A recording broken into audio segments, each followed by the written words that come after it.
छत्रपती शिवाजी महाराज आणि छत्रपती संभाजी महाराज यांच्या महाराष्ट्रात जन्माला आलं म्हणजे सौभाग्यच. खरं तर आपण छत्रपती शिवाजी महाराजांचा इतिहास 4थीच्या पुस्तकानंतर कधी पाहिलाय, तर आपण तो अनुभवला पाहिजे. अशाच सह्याद्रीच्या कुशीत वसलेलं इतिहासाच्या सुवर्ण पानांवर कोरलेलं पवित्र स्थान. खरं तर इथला प्रत्येक दगड साक्षीदार आहे त्या महान क्षणाचा, जिथे शिवरायांनी स्वप्न पाहिलं, हे हिंदवी स्वराज्य हवे, ही स्त्रींची इच्छा. तो फक्त एक किल्ला नाही, तो आहे स्वाभिमान, मराठ्यांचा अभिमान, जिद्द आणि स्वप्नपूर्तीचं जिवंत प्रतीक.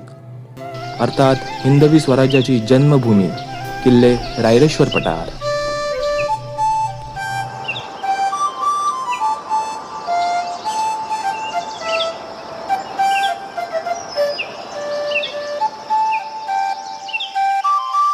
नमस्कार मित्रांनो, जय शिवराय. कसे आहात सर्व? ठीक ना? टिकत असायला पाहिजे. मी प्रतीक प्रमोद जोलेकर आणि आपण बघत आहात माझा नवीन युट्यूब चॅनल अतरंगी इंजिनियर.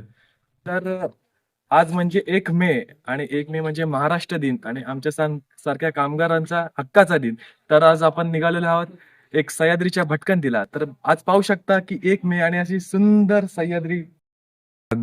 वरंद घाटाचं रक्षण करण्यासाठी ही वाघजाई देवी सदर्भ तत्पर असते. या दगडाच्या पाषाणात कोरलेली आपल्याला एक सुंदर अशी मूर्ती दिसेल. भावानं, वाघजाई म्हटलं तर आपल्याला भजी तर पाहिजेच. आणि हे माझ्या मित्राचं हॉटेल वाघजाई असं दुकान आहे. बघू शकता आज 1 मे तरी पण सुट्टी असून कामाला लागलेला आहे आणि आपल्यासाठी भजी करत आहे आणि त्याचे वडील आहेत. मित्रांनो, कोण म्हणतं या सह्याद्रीमध्ये समुद्र नाही आणि ह्या भोरमध्ये समुद्र नाही? तर पाहू शकता हा माझ्या पाठीमागे असणारा सुंदर असा निरासर जलाशय म्हणजे नीरा देवगर धरण. मस्तच. मित्रांनो, आता आपण किल्ले रायरेश्वराच्या पायथ्यापाशी आहोत आणि आता इथनं आपला प्रवास सुरू होत आहे. चला. काढण्यासाठी जिद्द हवी, जिद्द येण्यासाठी स्फुरण हवं, स्फुरण जडण्यासाठी आदर्श हवं, आदर्शासाठी नेतृत्व हवं, नेतृत्वासाठी कर्तृत्व हवं, कर्तृत्वासाठी देशभक्ती हवी, देशभक्तीसाठी पराक्रम हवा, पराक्रमासाठी अभिमान हवा, अभिमानासाठी स्वाभिमान हवा, संस्कार हवे, संस्कृती हवी. आणि मराठी माणसाला या सर्व गोष्टी एकाच नावामध्ये आणणार आहे. एकच नाव म्हणजे छत्रपती श्री शिवाजी महाराज. तर चला मित्रांनो, ही वाट खडतर असल्यामुळे इथे सीड्या आहेत. या सीड्या चढून आपल्याला वरती जायला लागेल. तर आपण ज्या पावन जागेवर आहोत ते म्हणजे हिंदवी स्वराज्याची शपथभूमी, म्हणजे हिंदवी स्वराज्याची जन्मभूमी, अर्थात किल्ले रायरेश्वर. आणि त्या रायरेश्वराच्या मंदिरापाशी आपण आलो. वयाच्या अवघ्या 16व्या वर्षी छत्रपती शिवाजी महाराजांनी मुठभर मावळ्यांना घेऊन या रायरेश्वरापाशी साकडं घातलं. हे हिंदवी स्वराज्य व्हावे, ही स्त्रींची इच्छा.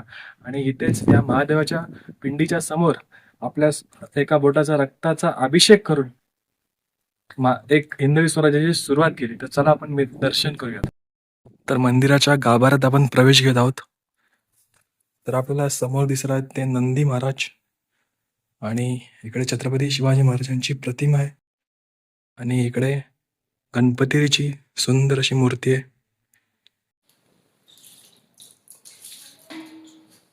मित्रांनो, जशी छत्रपती शिवाजी महाराजांनी मुठभर मावळ्यांना घेऊन हिंदवी स्वराज्याची शपथ घेतली, तसंच आज मी माझ्या यूट्यूब चॅनलचा शुभारंभ करत आहे, अतरंगी इंजिनियर.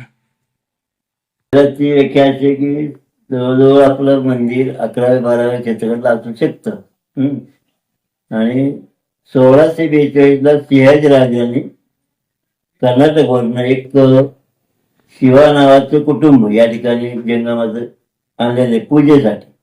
त्याने त्यांनी ओळख जावं आणि त्यानंतर आम्ही ओळखीनुसार परंपरेनुसार पूजा अर्चा करीत असतो. तर मित्रांनो, राजमाता राष्ट्रमाता आऊसाहेब यांनी स्वतः म्हणतात की दुसऱ्याच्या राजवाड्यात गुलामी करण्यापेक्षा स्वतःच्या झोपडीत राज्य निर्माण करणं हे खूप चांगलं आहे.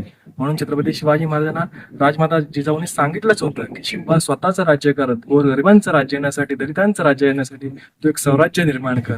खरं तर शिवाजी महाराजांना सांगितलं होतं की शिवा तू माणसं जोड आणि माणसं जोडलीस नक्कीच राज्य निर्माण होईल. आणि पण मावळ्यांना घेऊन इथंच शपथ घेतली.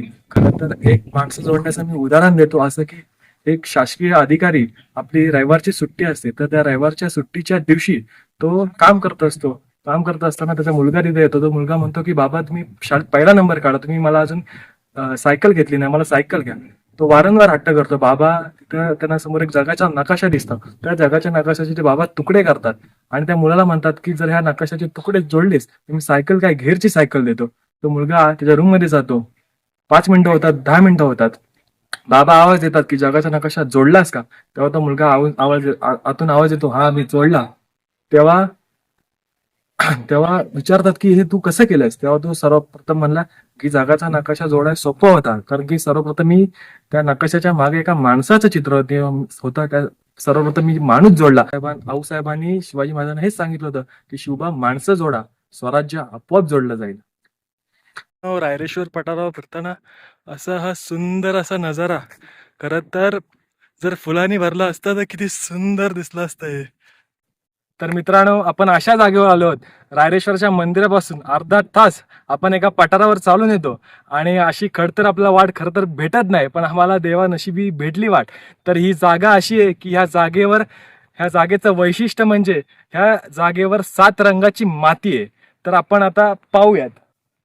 तर मित्रांनो, बघू शकता ती सर्वप्रथम माती आहे ती जरा काळसर आहे. इकडे लाल आहे, इकडे एक माती आहे, इकडे जांभळी माती आहे, इकडे एक माती आहे आणि इकडे थोडीफार आहे माती. अशी 7 रंगाची माती आहे आणि हा समोर जो आपल्याला पठार दिसतोय तो बघू शकता 7 रंगाच्या मातीने भरलेला हा पठार आहे.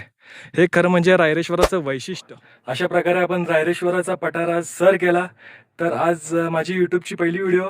खरं तर कुठला माझा निश नाहीये कंटेंट बनवायचा, पण आपण बनवत राहूयात आणि आपल्या मराठी माणसाला सपोर्ट करा, लाईक करा, कमेंट करा, शेअर करा आणि सबस्क्राईब देखील करा. तर चला भेटूया नवीन व्हिडिओमध्ये. जय हिंद, जय महाराष्ट्र.